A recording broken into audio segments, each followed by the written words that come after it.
We need to be strong and continue to live in our country. Created a website in the 2 languages for sharing and highlighting the project's progress and news. And I wish to say that this platform is open for any initiatives. So it's not a closed platform. And if you want to share and spread any information, we are welcome. You are welcome. We spent several days of fruitful cooperation and project development with the partners from Germany and in Tübingen, joined by 15 experts. Here on the photo you see only, it's a photo from one side of the camera, and on another side there were the rest of the experts. Visiting the French Quarter together with Andre in Tübingen, and this is of course for me a very interesting example, because the square meters of this quarter, the scale is almost the same as we took in Izyum. As well, we held a presentation of the project at the Export Academy Baden-Württemberg and start to speak about how we can collaborate, what kind of partnership it can be, and how they can help us. Unfortunately, I cannot show the photos of the people and stakeholders, but I went also to Berlin, and it was a very interesting conversation. Really 8 hours we spoke about Izyum and in the center of Berlin.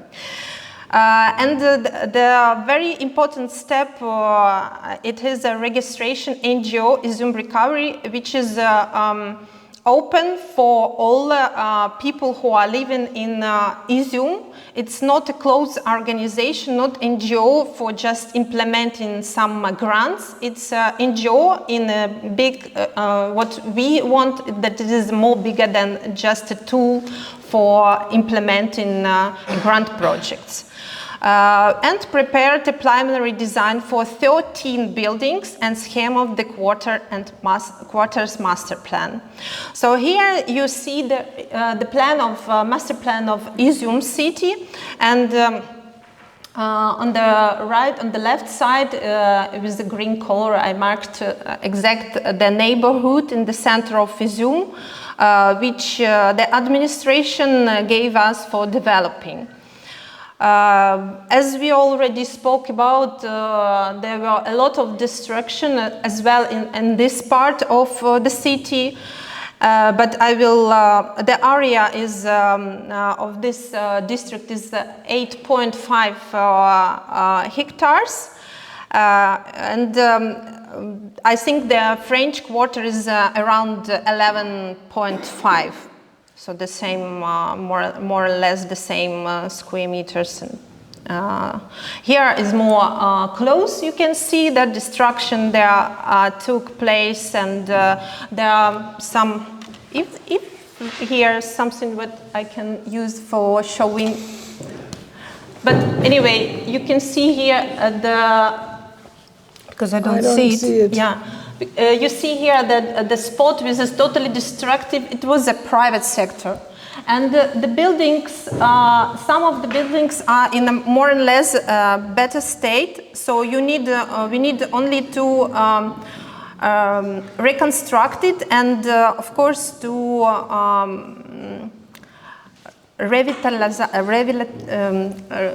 I skipped this word, sorry. Intensive, we choose for intensive development scenario.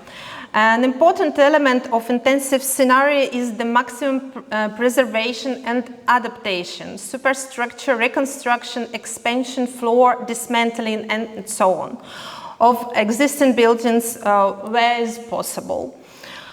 So intensive scenario forms sub-centers for large micro-communities, diversifies the directions of the routes, and creates the new points of attraction. Buildings are barrier-free. Environment will include not only a ramp near the city council, but also the construction of lifts, sidewalks, and apartment layouts that are adapted to the needs of people with disabilities, parents with baby carers, and elderly Izyum residents throughout the city.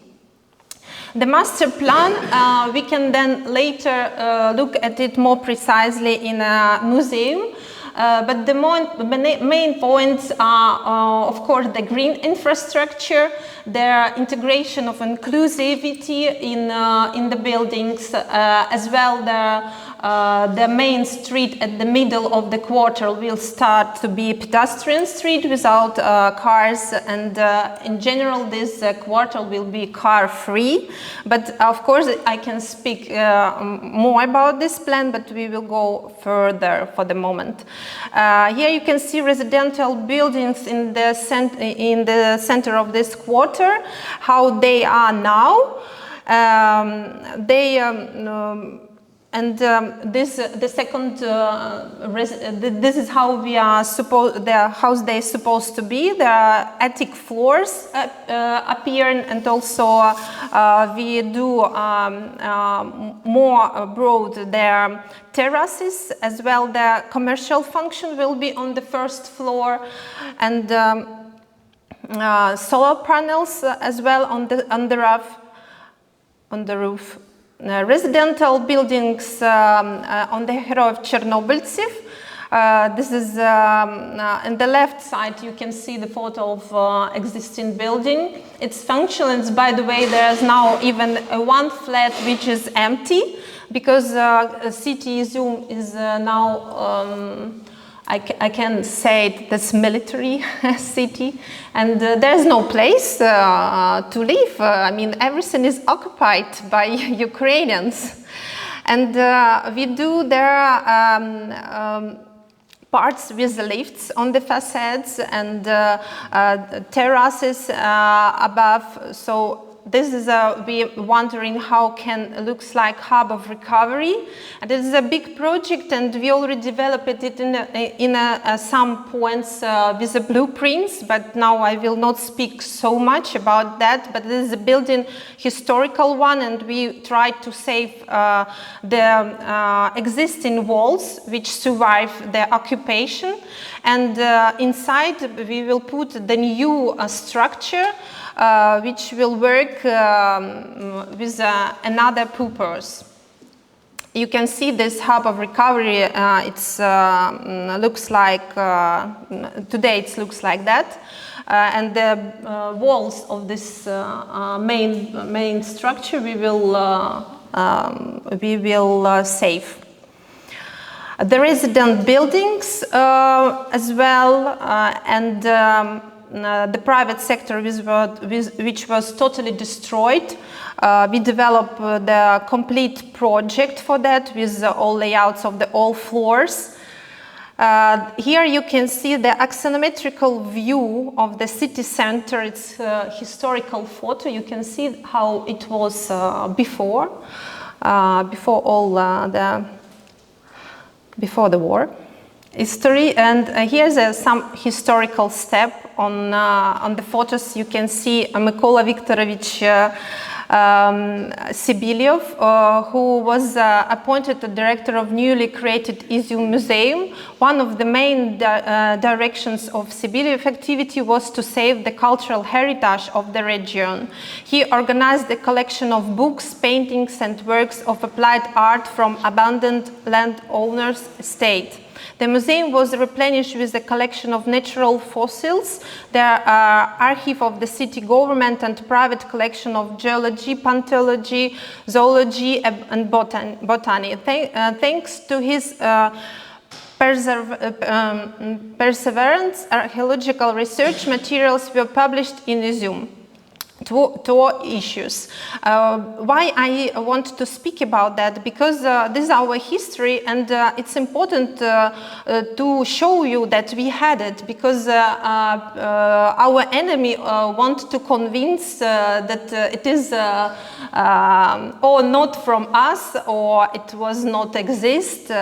So that's why in all speeches I want to show you some historical steps and photos. Here you see the first wagon to pass through the Izyum, and it was the Kharkiv-Donbass railway passed through the town, and 4 years later the construction of railway workshop began. And the main street in our quarter, Soborna Street, where we also do some changements, but with respect for the quarter. This is also historical photo, and the turn of 19th and 20th century, Izyum was one of the most important markets for the sale of cattle, wool, grain and ceramics. The town had several dozen industrial enterprises and more than 1,000 craftsmen of various specialities. They brewed its own beer and produced its own agricultural machinery, such fashionable red bricks and even its own electricity. It was a real scientific boom. And one beautiful photo from Izyum town, women's gymnasium.